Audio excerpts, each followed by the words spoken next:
Hello everyone, welcome to another Rick's Picks. Today I'm going to be doing my review of the Michelangelo action figure from the IDW comic books by Loyal Subject. So what I'm going to do is I'm going to take a look at him in packaging, then I'm going to take a look at the figure and his accessories, and then I'm going to give you my thoughts on him. Also this week I'm going to be doing a review on the other three Turtles and Shredder, all of the IDW figures. So if you like any of these videos, hit that thumbs up, share, and subscribe. They're small clicks for you, but it really helps this channel grow. So without any further ado, let's get to the review. Okay, so here he is in packaging. I do like the packaging for him. I like how you have this open clamshell. You have his name, the Turtles. You have Loyal Subject here. You also have your age restrictions and a little bit of legal there. Spin it around this way. Get this nice comic book picture of Michelangelo. The Turtles logo here. A little bit more legal. Spin them around this way. Get this nice picture of the figure, all his accessories, a little bit about the comic, and then a little bit more legal. And then you get another comic book picture of the character. All right, nothing really on the top here. And in the bottom, you get a little bit more legal in your SKU. So with all that being said, let's open him up and see what he's about. So here he is out of packaging. Now, these figures are the first figures I ever looked at by Loyal Subject. I believe they're a relatively new company because I haven't heard about them since recently, like maybe a couple months ago or so on. So they seem to be a pretty new company. They're the first company that I know that's actually tackling the IDW comic book turtle figures. You know, I've seen a couple of sculptures, but not actual action figures. So let's take a look at him. So first off, I feel like they do capture the look of the comic book with this figure. So let's give them the rotation. All right.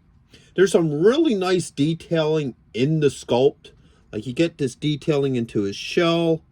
You know, you get these good muscle and vein and skin details. Like even the back of his head, if we bring him up forward, you can see all these little markings and what have you. So they did put some nice detailing in the sculpt. And here's an interesting thing. The chest piece actually pulls away, so you got actual chest muscles, which is really nice. Well, I guess that'd be considered the front of the shell. So, oops. He has some nice detail. Now, these figures don't come with peg holes in the feet. So you would probably have to use some sort of hip stand or something like that to hold them in place. But by the size of their feet, it makes it pretty easy for them to stand. So you might not even need to stand for these figures. Now, the one disappointment I got with him is I think that they should have put a wash on him. Like with his skin and his shell and stuff. To put like maybe a darker green wash on his skin. Maybe a lighter wash on his shell. Just something to bring out these details. Because they got all this nice detailing in there. But you really can't see it because it doesn't pop. So if they would go over him with like a wash, I think it would really make a lot of these colors pop. And I think it would make the figure look a little bit better. So let's start looking at his points of articulation. So the head is on a ball joint. All right. So it does move around. All right. Got a shoulder joint, an elbow joint, and a wrist joint. All right.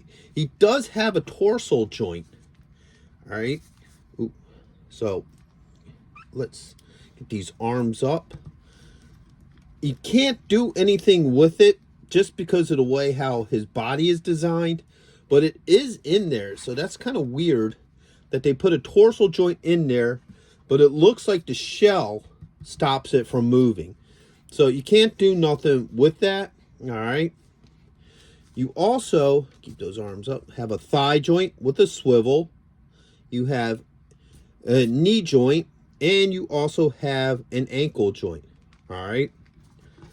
So he does have pretty much your standard points of articulation.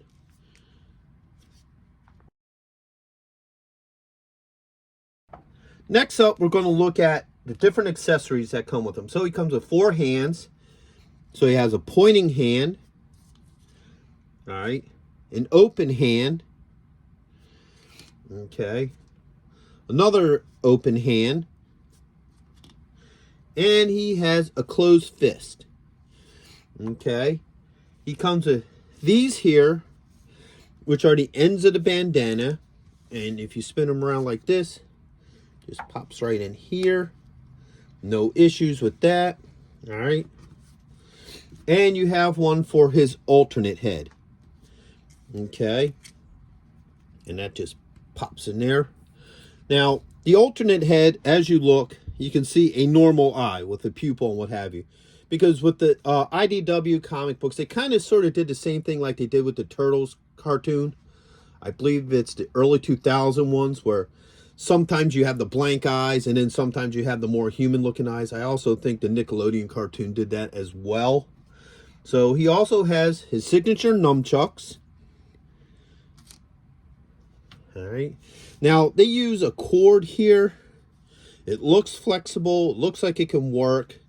You may want to be a little careful with these because, you know, if you move this around enough, it may eventually snap here. So that might be an area of caution for folks if you do get this figure. All right. Because I've seen that with some toys where they do nunchucks like these and you twist it, next thing you know, it pops off right at the ends of the chuck. So that's always something to be careful. And then he has these, all right, which is another chain weapon. He gets something similar with that. But once again, I don't know how much I trust that. Because the problem when they do plastic chains like this is you start forming weak spots. And somewhere along this chain, it'll break. So that's always something to be concerned about. That's why with most action figures and stuff, I really like it when they have either real metal chains or even plastic chains. Because it gives it a little bit more character. It looks a little bit more realistic. And you can do more with it without worrying about it breaking. So he has two of these. Alright. So now, let's see how well some of this stuff works with them. First off, let's start with the head. Let's pop this head off. Alright, that came off really easy. No issues.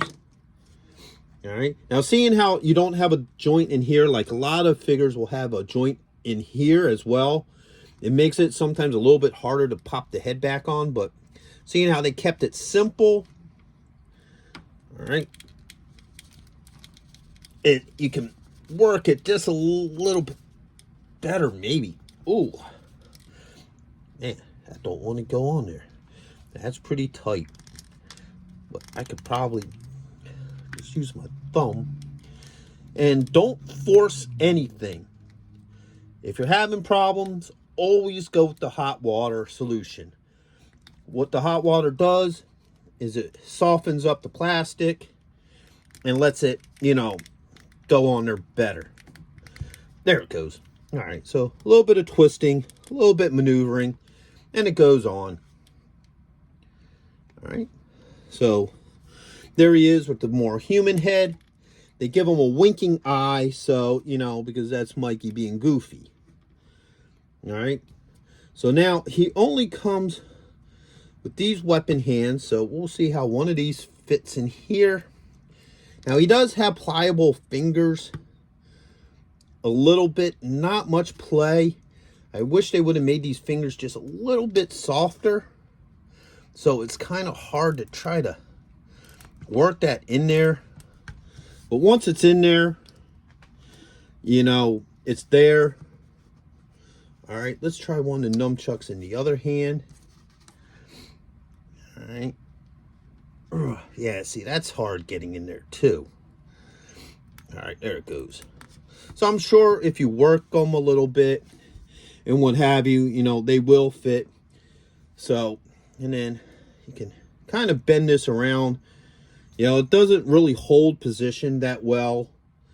So, you know, that's that. Now, he does have a spot for the chucks in the back. So he has these two little pieces here. Just one will go in there.